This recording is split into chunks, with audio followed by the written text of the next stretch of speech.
It's vintage time in Tillingham, England's leading natural winery, and with a few others, I've come down to get involved. It's almost the end of harvest, and today grapes are arriving from the Crouch Valley vineyard in Essex. First, the boss, Ben Wellgate, takes us through the baby 2020 wines. When it was our wine, to have a separate, like a very obvious different range of labels, different style, so you can tell very clearly what's from here and what's the Negos, because we're going to continue doing the negotiable stuff, because our production is going to be tiny for the next sort of 3 or 4 years. How many bottles more or less do we reckon from your production? I think next year we might do 5,000 to 10,000. Okay. And then the year after that, maybe a bit more, and then we'll work our way up to about 60,000 bottles. It's mainly Pinot Noir and Pinot Gris. And straight into barrel? So no, this one, destemmed, crushed into vat, I think a week fermentation of the cap formed, and then we pressed, because I didn't want to get too much extraction. I wanted to keep it like really light. It's going to drop more colour than this. Without skins. We've got, I think,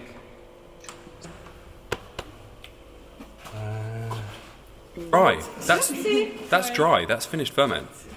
That's finished ferment? Yeah. I was kitting out the winery.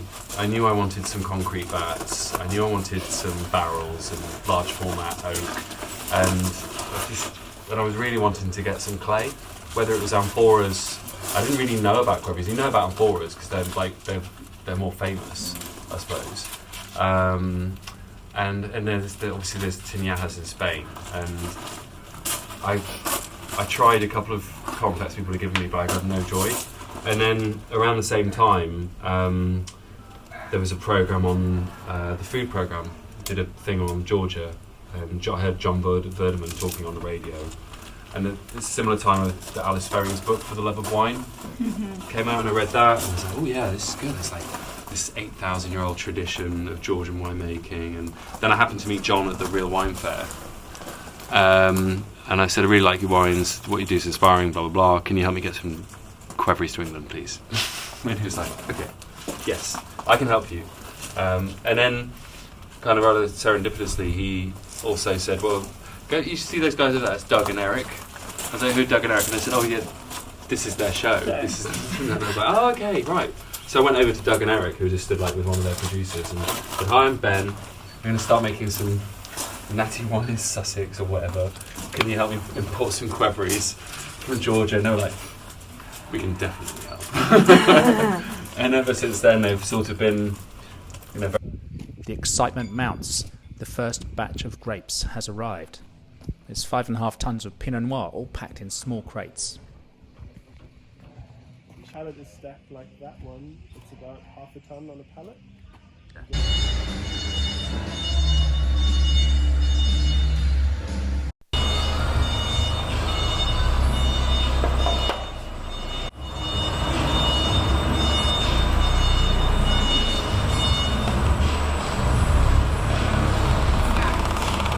best way is to smash up a whole bunch of grapes and then take a sample. Oh, okay. Yeah. 10.5 maybe.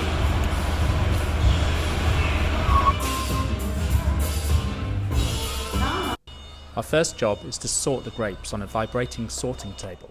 We're looking for any signs of rot. They're amazingly clean.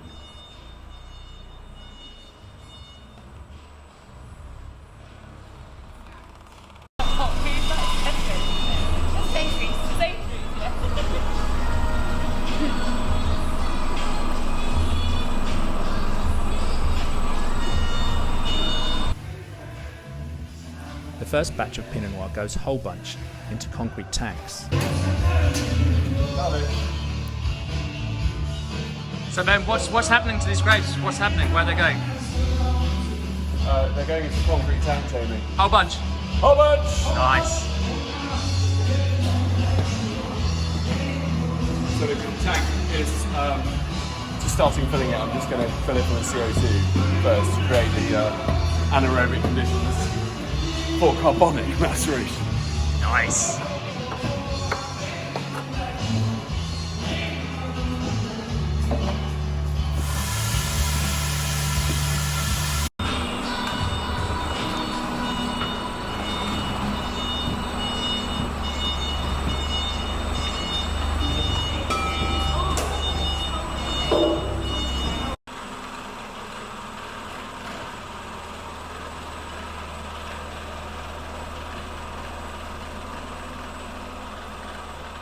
second lot go to small fermentation bins for whole bunch fermentation.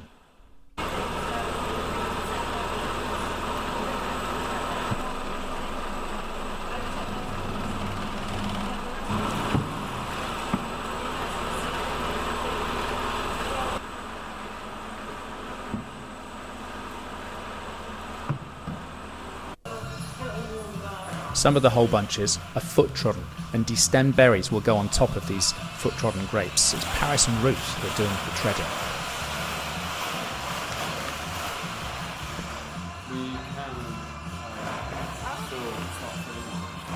God, it's cold actually. Really cold.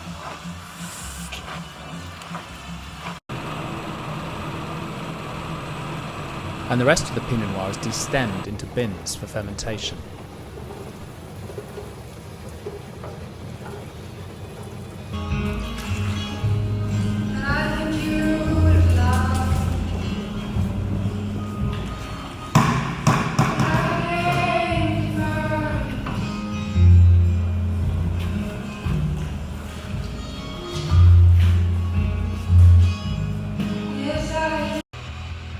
Just after 5 p.m. and the second batch of grapes has arrived. It's 3.2 tons of Pinot Blanc.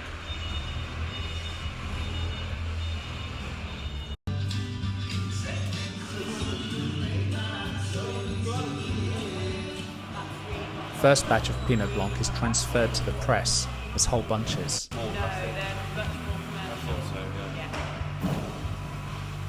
Just what you quite well. Yeah, they do sell quite a lot.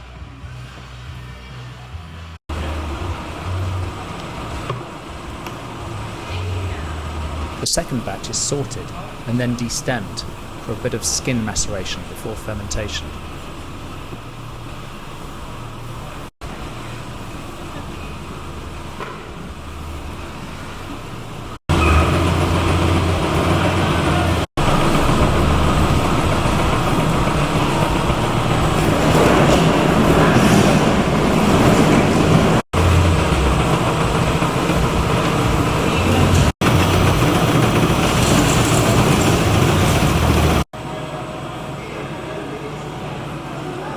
The press cycle takes 4 hours.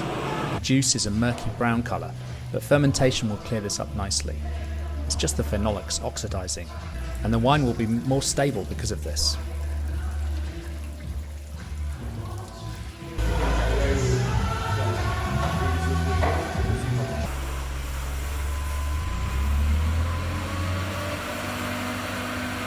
It's after 10 p.m. It's the end of the day.